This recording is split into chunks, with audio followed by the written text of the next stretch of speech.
And if you want to really see something that's said, take a look at what happened.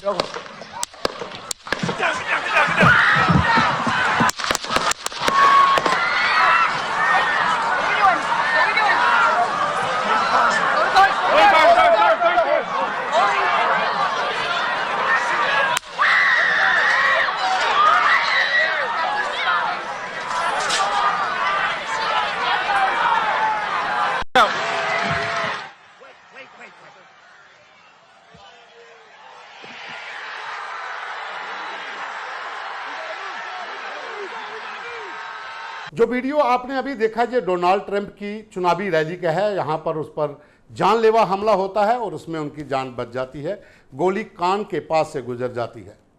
जी हाँ, आप देख रहे हैं the news room 24 आवाज और मैं हूं पवन शर्मा। यूएस में इस समय चुनावी माहौल गरमाया हुआ है। दो मुख्य दावेदार हैं, एक मौजूदा राष्ट्रपति जो डेमोक्रेटिक पार्टी के हैं बाइडेन, और दूसरे रिपब्लिकन पार्टी के डोनाल्ड ट्रंप जो पहले यूएस के राष्ट्रपति थे। इस समय लगातार रैलीज हो रही हैं, अलग अलग जगह पर दोनों उम्मीदवार जो हैं वो रैलीज कर रहे हैं। तो पेंसिल्वेनिया में जो बटलर का एक इलाका है यूएस में, वहाँ पर डोनाल्ड ट्रंप की रैली थी अमेरिकी समय के अनुसार और दिन के अनुसार शनिवार को, आज रविवार है। और चुनावी रैली के दौरान वहाँ पर एक शूटर जो है पास की बिल्डिंग से फायरिंग करता है, एक व्यक्ति की जान चली जाती है, दो लोग घायल होते हैं और डोनाल्ड ट्रंप के कान के पास से गोली निकलती है और उनका खून भी निकलता है।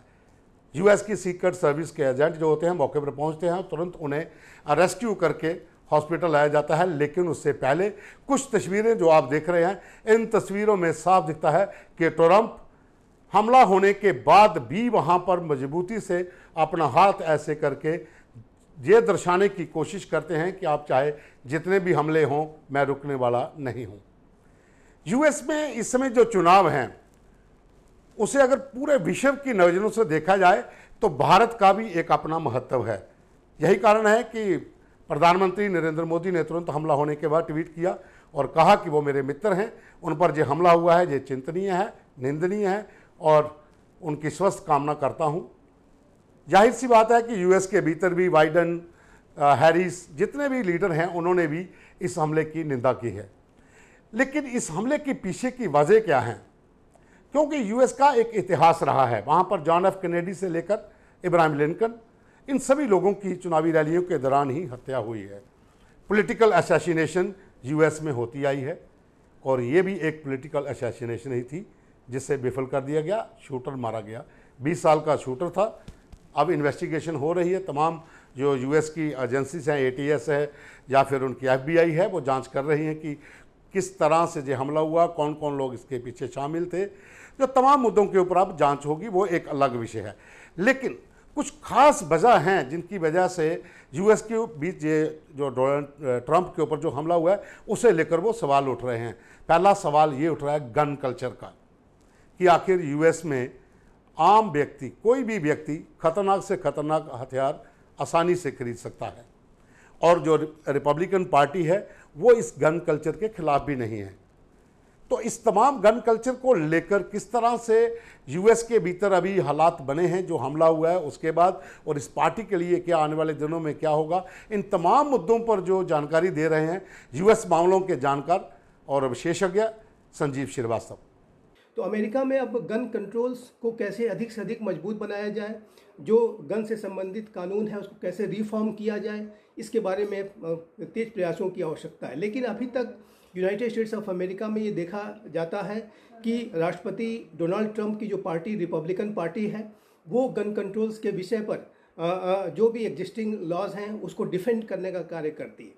क्योंकि रिपब्लिकन पार्टी को जो अमेरिका की जो नेशनल राइफल एसोसिएशन है, जो कि एक बहुत ही पावरफुल गन से संबंधित लॉबी है, वो रिपब्लिकन पार्टी को बैक करती है। और रिपब्लिकन पार्टी ऐसी ही बैकिंग की वजह से वो स्ट्रांग जो एंटी जो गन से संबंधित जो भी मेजर्स लिए जाते हैं, गन कंट्रोल रिफॉर्म्स को लेकर के जो मेजर्स लिए जाते हैं, उनको रिपब्लिकन पार्टी सपोर्ट नहीं करती है। लेकिन अब चूँकि स्वयं रिपब्लिकन पार्टी के जो सबसे बड़े नेता डोनाल्ड ट्रंप इस हिंसा की घटना के अब विक्टिम है और जाहिर है कि वो बाल बाल तो बच गए हैं, लेकिन मेरा ऐसा मानना है कि रिपब्लिकन पार्टी को अपने जो स्टैंड को गन कंट्रोल्स के विषय पर इसे रिव्यू करना चाहिए और अमेरिका में चाहे वो डेमोक्रेटिक पार्टी हो या रिपब्लिकन पार्टी हो या वहाँ के सिविल सोसाइटी के जो भी लीडर्स हैं, सभी को एक साथ आकर के अमेरिका में जो सीरियस गन कंट्रोल रिफॉर्म्स के संदर्भ में प्रयास करने चाहिए। बैकग्राउंड चेक्स का होना और संदिग्ध व्यक्तियों की पहचान करना, जो डेंजरस वेपन्स को जो है युवाओं के पास उनकी युवाओं को न देना, इत्यादि इत्यादि अनेक ऐसे मेजर्स हैं जो कि लिए जा सकते हैं और जिसको लेकर के सभी को सपोर्ट करने की आवश्यकता है ताकि ऐसे जो कानून है वो अमेरिका की संसद में पास हो सके।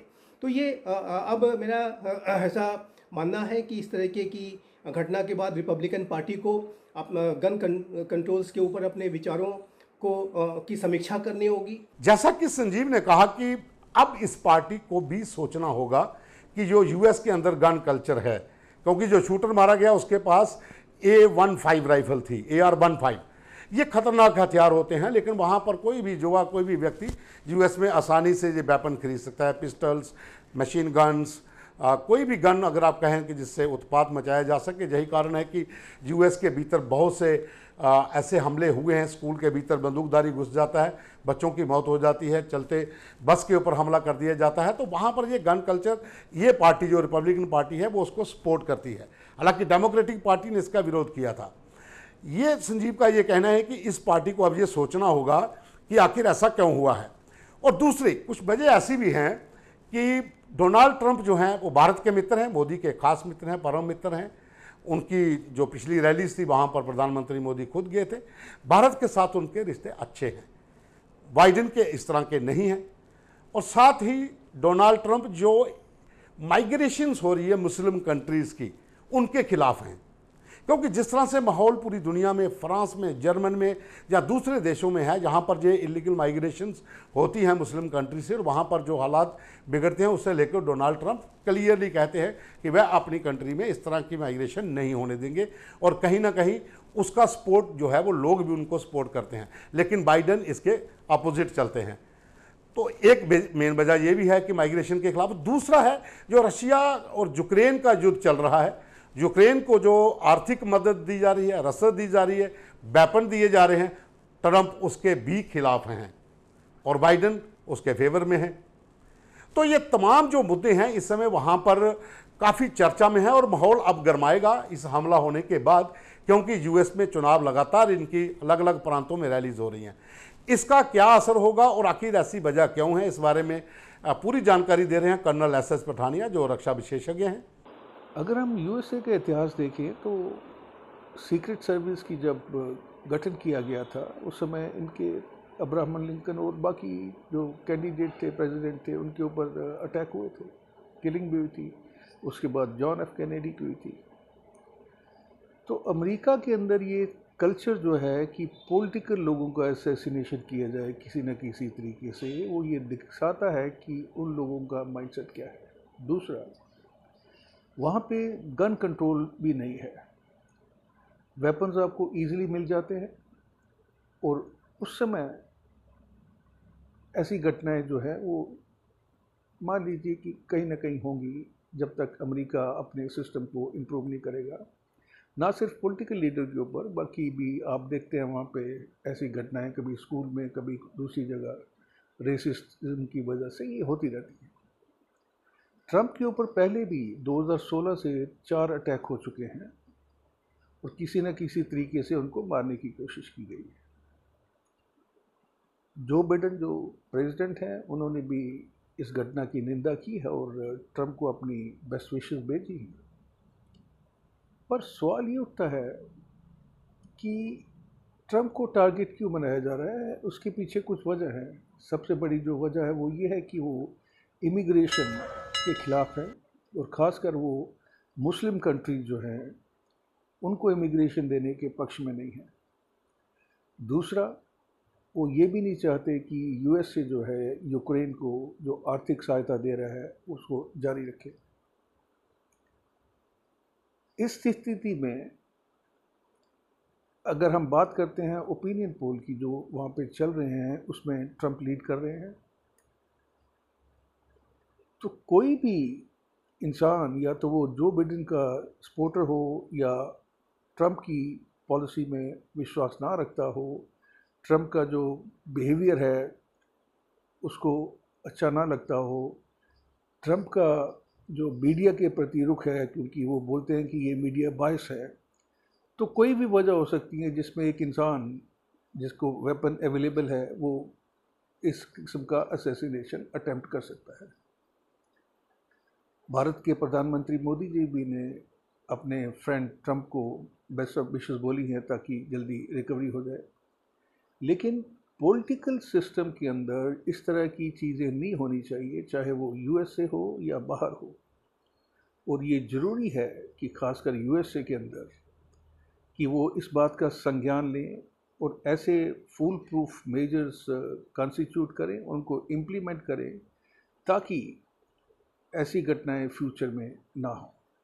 जैसा कि पठानिया ने भी ये कहा है कि इसके ऊपर बाइडेन जो है वो गिरता दिख रहा था। ट्रंप लगातार अपनी रैलीज के भीतर अमेरिका को ग्रेट बनाने की बात करते हैं, इलीगल जो माइग्रेशन है उसको रोकने की बात करते हैं, यूक्रेन को वेपन और रसद के खिलाफ हैं। तो ये तमाम लोगों के बीच में मुद्दे हैं। और साथ में एक चीज़ और बड़ी है कि जो हमला होने के बाद तुरंत उन्हें हॉस्पिटल पहुंचाया जाता है और उसके बाद वो बयान देते हैं कि मैं सीक्रेट सर्विस का धन्यवाद करता हूं कि जिन्होंने मुझे वहां से सकुशल अस्पताल पहुंचाया है। बाइडेन अपना बयान देते हैं कि इस तरह की घटनाएं नहीं होनी चाहिए, निंदनीय घटना है, ऐसा नहीं होना चाहिए। जबकि उनको ये भी नहीं भूलना चाहिए कि इस समय राष्ट्रपति वो हैं और उनके कार्यकाल के दौरान ही ऐसा हुआ है। दरअसल यूएस के भीतर एक इतिहास रहा है कि वहाँ पर पॉलिटिकल असैसिनेशन जो हैं वो लगातार होती रही हैं। डोनाल्ड ट्रंप पे भी अगर कहा जाए 2016 से लेके अभी तक ये चौथा या पांचवा हमला था, पहले भी उन पर हमले हुए हैं। और साथ ही सबसे बड़ी बात है कि यूएस के भीतर जो इलीगल माइग्रेशन मुस्लिम कंट्रीज की हो रही हैं उसे लेकर कई विवाद यूएस के भीतर हुए, प्रदर्शन भी हुए। हालांकि अगर बात करें तो खालिस्तानी समर्थक भी वहाँ पर हैं और दूसरी तरफ से अगर बात करें तो पाकिस्तानी खुफिया एजेंसी आईएसआई का भी एक डेट है। तमाम आईएसआई संगठन से जुड़े हुए लोग जो किसी न किसी तरीके से माइग्रेट करके यूएस पहुँच रहे हैं। तो डोनाल्ड ट्रंप का साफ कहना है कि इन लोगों को शरण नहीं मिलनी चाहिए, जबकि बाइडेन इसके फेवर में है। और ऐसा अगर कंटिन्यू रहता है तो यूएस को भी बाकी कंट्रियों की तरह खमियाजा भुगतना पड़ेगा, जिस तरह से फ्रांस में या जर्मन में या फिर दूसरी कंट्रीज़ में जो इलीगल माइग्रेंट पहुंचे थे उन्होंने जिस तरह से बवाल वहाँ पर काटा है। और सबसे बात उसके बाद जो दूसरी बड़ी बात आती है कि डोनाल्ड ट्रंप का भारत के साथ रिश्ता, वो यहाँ पर जो दौरा उन्होंने किया था, विजिट पे जब आए थे, उसके बाद पूरे विश्व को ये दिख गया था कि प्रधानमंत्री नरेंद्र मोदी और डोनाल्ड ट्रंप की जोड़ी जो है ये विश्व में, पूरे विश्व में कहीं ना कहीं सबको पछाड़कर आगे जा रही है। हालांकि अगर हम हमले की बात करते हैं, जो हमलावर है उसकी आयु 20 साल के करीब है। हो सकता है कि वो बाइडेन का समर्थक हो, डेमोक्रेटिक पार्टी का समर्थक हो, या फिर जो इलीगल माइग्रेशन हो रही है उनका कोई हो। तमाम उसके पहलू हैं, विषय हैं, उसके ऊपर तमाम सुरक्षा एजेंसियां यूएस की है वो जांच करेंगी। अभी वहाँ पर रात का समय है और जो जानकारी मिली है कि व्हाइट हाउस में इसके ऊपर जो कल सुबह, मतलब कि यूएस के टाइम से कल सुबह और आज रात को वहाँ पर एक बड़ी बैठक इसके ऊपर होगी और तमाम मुद्दों के ऊपर चर्चा भी की जाएगी। तमाम जो एजेंसीज हैं यूएस की वो इसे लेकर वहाँ पर व्हाइट हाउस में एक अपना जो श्वेत पत्र है वो भी देगी कि किस तरह से ये हमला हुआ, कौन था, किस तरह से वो वहाँ पर पहुँच गया। क्योंकि सीक्रेट सर्विस के ऊपर भी सवाल खड़े होते हैं, क्योंकि जहाँ पर ये पंडाल था, जहाँ पर ये रैली हो रही थी, मात्र उससे 400 मीटर दूरी के ऊपर एक इमारत पे व्यक्ति गन लेकर बैठा है और वहाँ से वो फायर करता है। 2 राउंड फायर होते हैं। पहले राउंड में 3 से 4 गोली चलती हैं, दूसरे राउंड में 5 गोली। टोटल 8 राउंड वहाँ पर फायर होते हैं, जिसमें 2 लोग घायल होते हैं और एक व्यक्ति की मौत होती है। अगर आप तस्वीरें देखें या वीडियो देखें तो डोनाल्ड ट्रंप को जब उसके बिल्कुल पास से गोली निकलती है तो वो हाथ लगाते हैं कान के पास और उसके बाद पोडियम में नीचे बैठ जाते हैं। तब तक उनके एजेंट इकट्ठा हो जाते हैं और उनको वहाँ से रेस्क्यू करते हैं। खून भी उनके चेहरे पर साफ दिखता है। तो ये सवाल सीक्रेट सर्विस के ऊपर है कि पंडाल जो था उसके इतने पास हमलावर कैसे पहुंच गया। वो अब जो बैठक होगी वहाँ पर आज रात को यूएस के टाइम के हिसाब से, वहाँ पर इसके ऊपर भी चर्चा होगी और ये भी निकाला जाएगा कि आखिर वो व्यक्ति जो था वो किससे प्रभावित था। क्या वो इलीगल माइग्रेशन या फिर यूक्रेन या फिर जो डोनाल्ड ट्रंप के विरोधी हैं, जो डेमोक्रेटिक पार्टी हैं, कहीं उनके तो नहीं।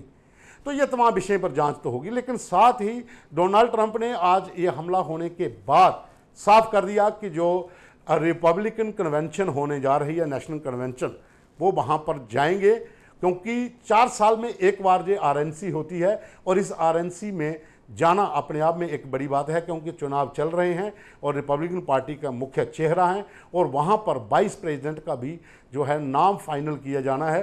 तो ट्रंप ने ये साफ कहा है कि इस तरह के हमलों से वो डरते नहीं हैं और वो वहाँ पर जा रहे हैं आरएनसी में और उस कन्वेंशन में वो हिस्सा लेंगे और वाइस प्रेसिडेंट का नाम भी हम जो है वो फाइनल करेंगे।